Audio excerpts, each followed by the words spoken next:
Perhaps they were just moved. Ratchet, Clank, where have you two been? I need you at the arena, chop chop. I think I may have found another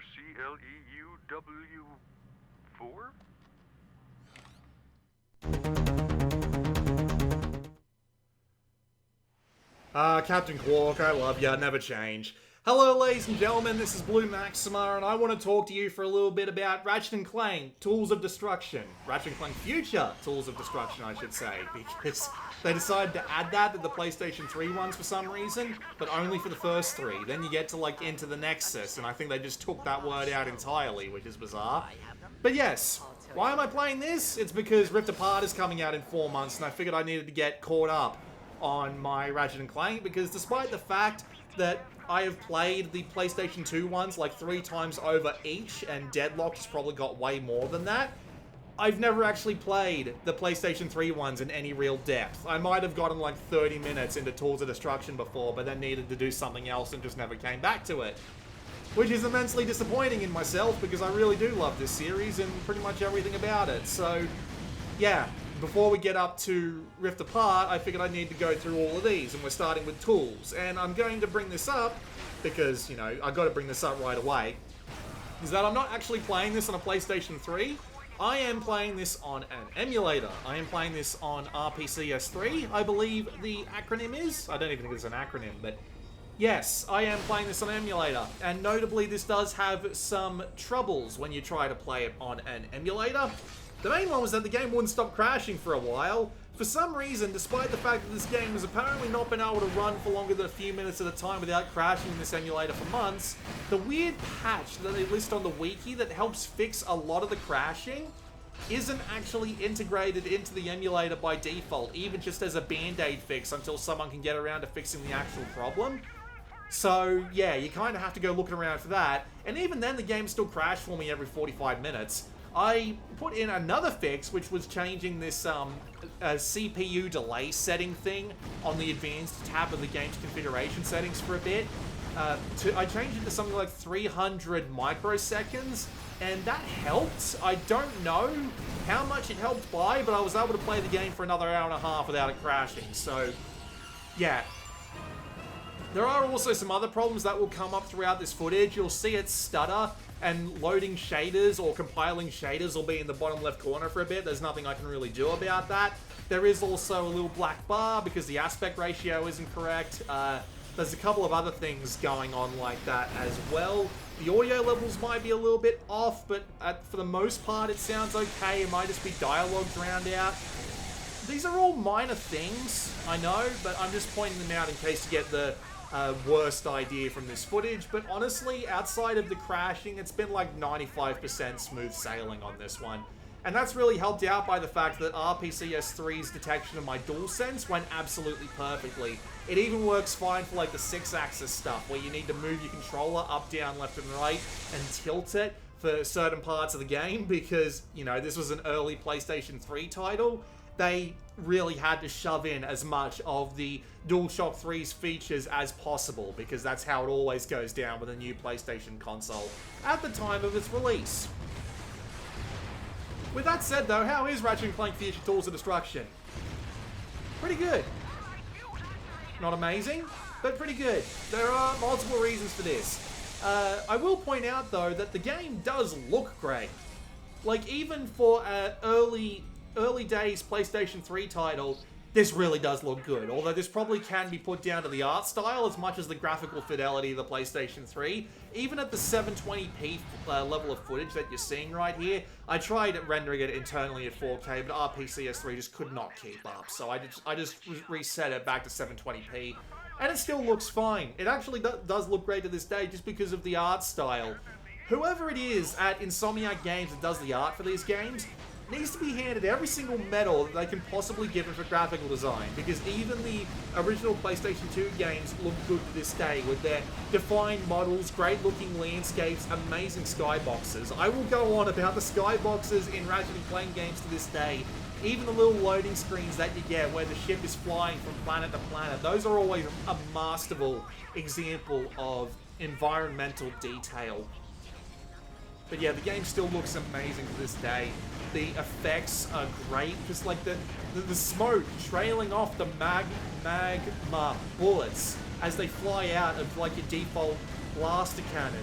The effects on the robots as they fall apart, the bolts as they slowly just cover the ground and just do that satisfying flying up in the air and zooming towards you as you get close. It's that feeling when you smash the crates and the pieces fall all over the ground and the bolts just come spewing out of them like you've just popped a particularly satisfying pimple. It's like nothing else in video games. I can't believe I just made that comparison, but it really is like nothing else in video games. It is immensely satisfying to this day, and it's no wonder why these games stick around when every couple of minutes you get just that little adrenaline rush of all those bolts flying out and flying straight at you and that counter slowly ticking up in the top right. But yeah, presentation, top notch, as always when it comes to a Insomniac Games game in general. Seriously, they're on fire. People treat Naughty Dog like these absolute masters of the art when it comes to video games, and really that should be Insomniac. I mean, don't get me wrong, Naughty Dog are good at what they do when it comes to game presentation, but man, I just find something like this more appealing than, say, The Last of Us, man, I gotta tell ya. Sound, honestly, sound is a bit weird. I don't know if it's a result of RPCS3 not emulating the sound properly, or if the sound is just a little bit weak in general, but there are some things that just kind of get lost in the mix. You've got things like the weapon sounds. The weapon sounds are absolutely off sometimes. You can barely hear them in some cases. And the dialogue sounds, if you're in the middle of a big fight, good luck hearing anyone that's trying to talk to you in the background. Subtitles would have been great for that. Thankfully, they seem to have fixed this, at least for Rift Apart. But man, that's it's a little bit unfortunate that you can't hear Quark wisecracking at you during the arena fights, but at the same time, he's got so few unique lines in the arena fights that you kind of appreciate not being able to hear him that much. But anyway, the one thing about the audio that I can say is really good is the voice acting, because it's a Ratchet & Clank game. It's always good. Seriously, James Arnold Taylor is a national treasure. He is the voice of Obi-Wan Kenobi. He is the voice of Ratchet. He is the voice of bloody Gabe Logan. He is the voice of like 100 other characters. He is the Mel Brooks of video games. He does such a good job of almost every voice he's given that is kind of unbelievable. With that said, though, it's also helped out by the rest of everyone else as well. Like, I don't know the voice actors of the people who voice Captain Quark or Clank or some of the other side characters like the plumber. Yes, the plumber is in this one. And he shows up, I assume he shows up only once, but he's still fun to talk to. But the voice acting really does sell this universe in a way that most other universes like this don't, just because it's really good. It's been really good since the PlayStation 2 days, and it's changed so little in between the PlayStation 2 and the PlayStation 3 era that it's like, they didn't need to. It's good enough that it's just able to stand up there at the top as far back as Ratchet & Clank 1. And that is the really satisfying thing about it, especially when you've got like little clips of comedy. It really helps to sell the comedy when the voice acting is as good as it is. And the comedy is like 33% toilet humor, don't get me wrong, but at the same time, toilet humor is good when it's done in such a casual way that it just kind of bounces off you. But then you get a really good joke, because it's not always toilet humor and double entendres. There's just those little really good jokes, like that one I showed you at the very beginning of this video before my intro played, that are just amazing, because they just come in like a hammer and just smack you across the face. And you just sit there laughing at this stupid thing because you've been conditioned to expect some really bad jokes, and then you just get some really good whoppers like that one. And that's what makes the Ratchet & Clank games so entertaining when it comes to their stories. Their humor is just so well done, even if the characters tend to not be as infinitely interesting, or if they need to just kind of keep them behind a sort of wall, just because they need them to be a little bit of a mystery all the way through the series. But still, it keeps you interested through a combination of good humor and good action, because there is a lot of good action in this one, almost to the detriment of everything else, but we'll get to that. So, The action in this game is the same as any other Ratchet and Clank game. You get a bunch of good weapons, you get to run around and shoot a lot of people, mainly robots now that I think about it, but yeah. You get to run around and shoot a bunch of things, and it's great. As I said, the effects are great. The sound could be a little better, but it still works well enough, I suppose. And the weapon selection that you get, as always, is relatively creative, and not only what kind of weapons you get, but their presentation. I will admit that there's a couple of concepts they appear to have basically just ripped from Ratchet and Clank 3 this time around, but it's an early PlayStation 3 game. Again, we'll get to why I think that's the case. Not why it's the case that it's an early PlayStation 3 game. Why it's the case that they've had to rip a couple of concepts. Just trust me on this one. But all the different weapons that you get are satisfying in both their presentation and their usage. Like the shotgun with its bloody spines that look really painful as they're left behind. The whip that leaves a shockwave on the ground once you get it to level 5. The 3-way Magna Blaster that leaves crap on the ground for the enemies to walk over. Mr. Zircon is here to kill.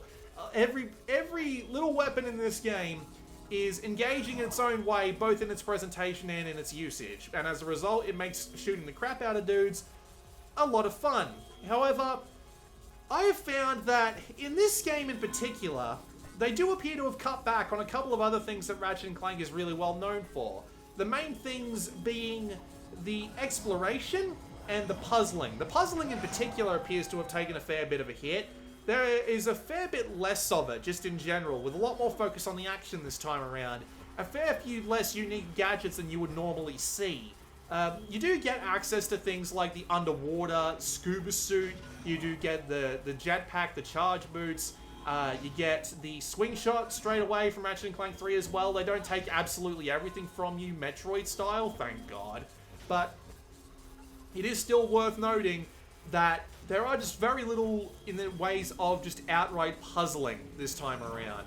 And that can be disappointing to some people. Me personally, I'm not that particularly offended by it because, well, the puzzles always seemed like a bit too much to begin with in Ratchet and Clank 3.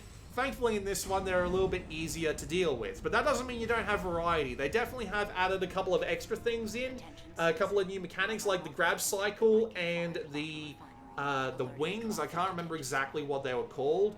Gyro cycle, I'm sorry, I just saw the footage on screen. But just the puzzling just appears to have taken a little bit of a hit, because I'm apparently halfway through the game at this point, and the only puzzle item that I've really seen is the decryptor, or whatever they call it in the game. And the decryptor, all it does is give you a little puzzle that you move your 6-axis around with in order to just move this slowly moving ball across a really easy to understand puzzle. It happens a couple of times so far, it'll probably happen a couple of times more, but it's just not particularly interesting as a result. Thankfully, it doesn't come up that much, and it's a lot quicker than doing that bloody circular puzzle thing that was in Ratchet and Clank 3, but whatever. I'm just pointing out that it's a little bit lighter on the ground for this one, and I have a reason for this. The game is also a little bit lighter on the exploration. You do get a couple of opportunities to go around and explore some stuff, but really the only thing that it's for is for a few extra bolts and gold bolts. They return from Ratchet and Clank 3, where they're just hidden in the environment. They're used to purchase skins. You do also have your skill points, which are just unique little challenges that you won't know how to do the first time around, but they'll be revealed to you upon starting up in challenge mode. Those are back. But outside of that, the game honestly feels a fair bit more linear than it used to. Most of the paths will lead you down a linear path, and otherwise they'll just be for gold vaults, or otherwise just somewhat unnecessary gadgets like the charge boots. There just seems to be very little in the way of proper divergent exploration in this one, and it's just a little bit disappointing in that respect. Although this might just be me not having got into that particular content yet, but I remember when you went to like the sewers in Ratchet and Clank 3, and you got this huge complex of sewers to go kill a bunch of monsters in order to make yourself an absolute ton of bolts. Or in Ratchet and Clank 2, where you had the bloody sandy desert where you could wander around in. There was nothing like that, for example, in this one yet. And there were a couple of other things that didn't make it into this one too, like the Insomniac Museum, which I loved from Ratchet and Clank 3, and I'm so disappointed that it didn't really make it into here.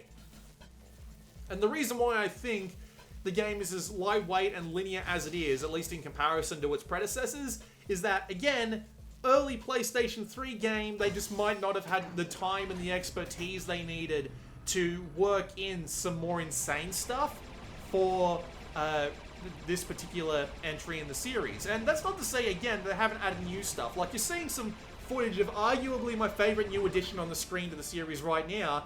It's a sort of Star Fox linear style rail shooter where you go around shooting a bunch of enemy ships.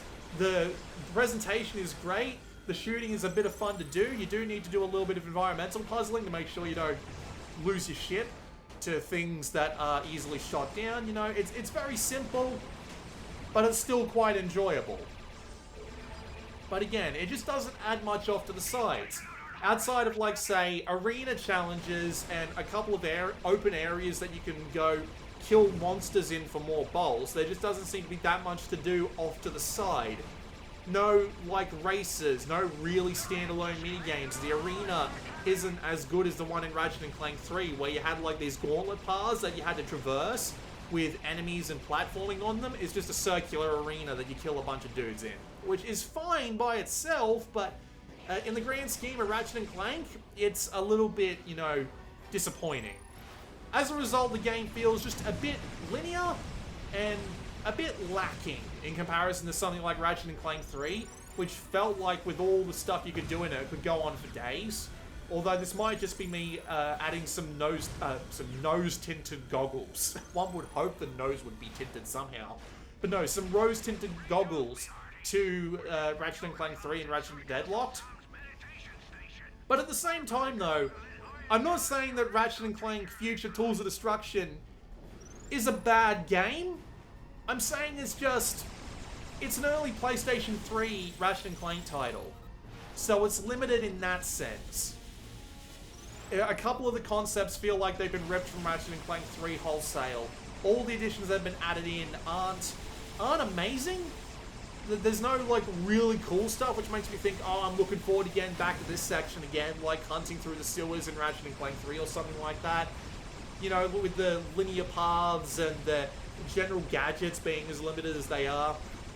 It's not as memorable as the other entries. But it's still got good humor. It's still got good gunplay.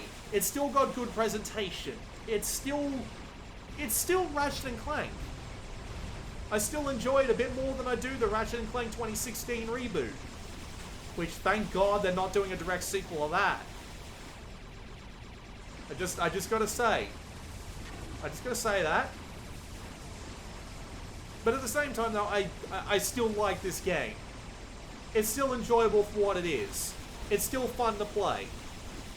And as a result, I'd be happy to recommend it if I could tell you how to get it. Because if you don't have a PlayStation 3 at this point, you're not going to get a PlayStation 3. So you're probably not going to be able to play through the Future Trilogy.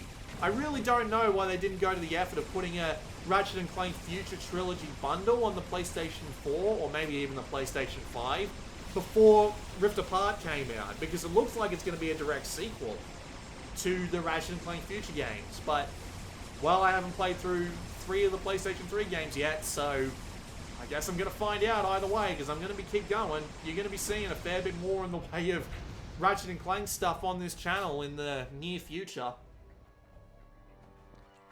There is also the cheats you get for the skill points, the skins you get for the gold bolts, but they don't really add too much to the gameplay experience, if I'm being honest with you. So yeah, it's a decent Ratchet and Clank game, but it feels restricted. It feels a bit more linear than it really should.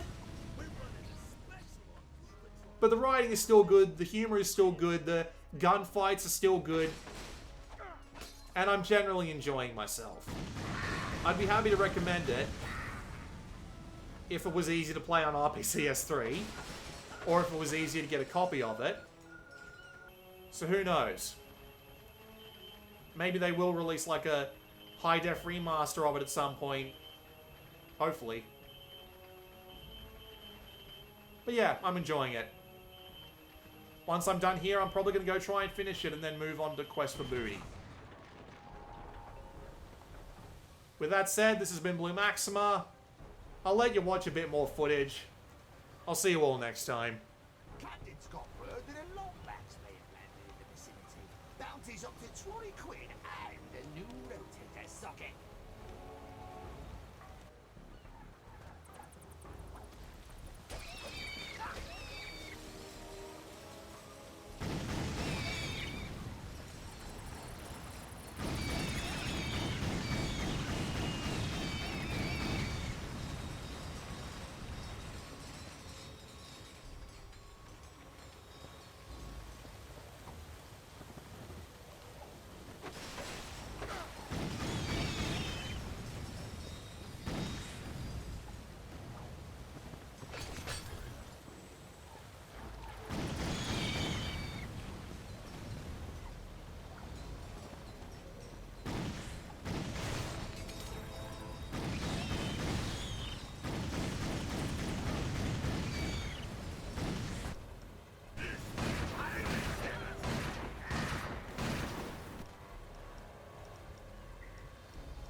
What the? Intruder! Blast that mangy scoundrel!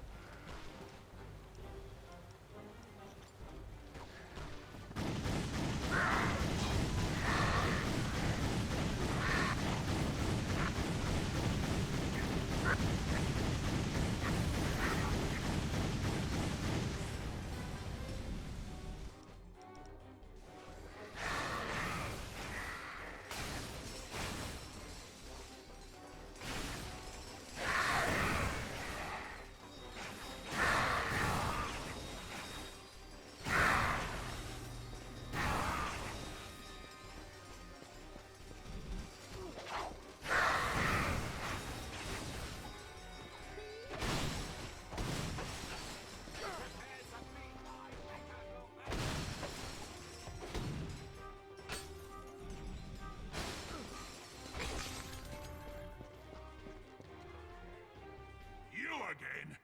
Take a hint, mate. Pirates only.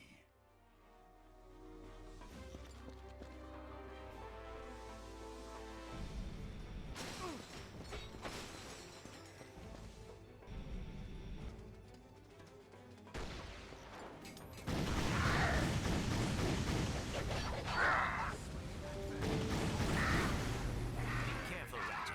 That enemy is electrified. We need to keep a safe distance.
What is it?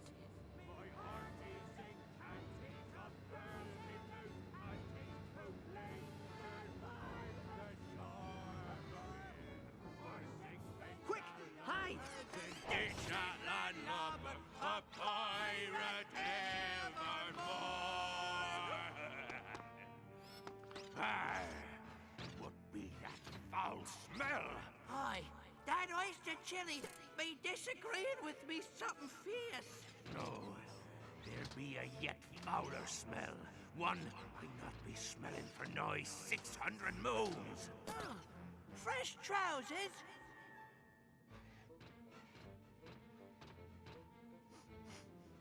Logbacks. Roust the lads, Rusty Pete. Tonight our foes taste the cat's tail. Hey, Rust Bucket! Catch! Arr! Skewer that saucy wench! Aye, Captain, skewering. Arr, me wee cannonballs. Ratchet, come in.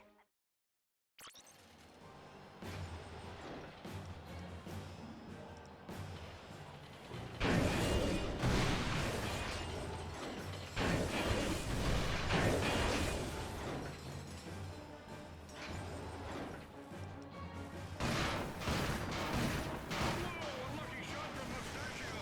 Let's see what he does next.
dangerous supercomputer.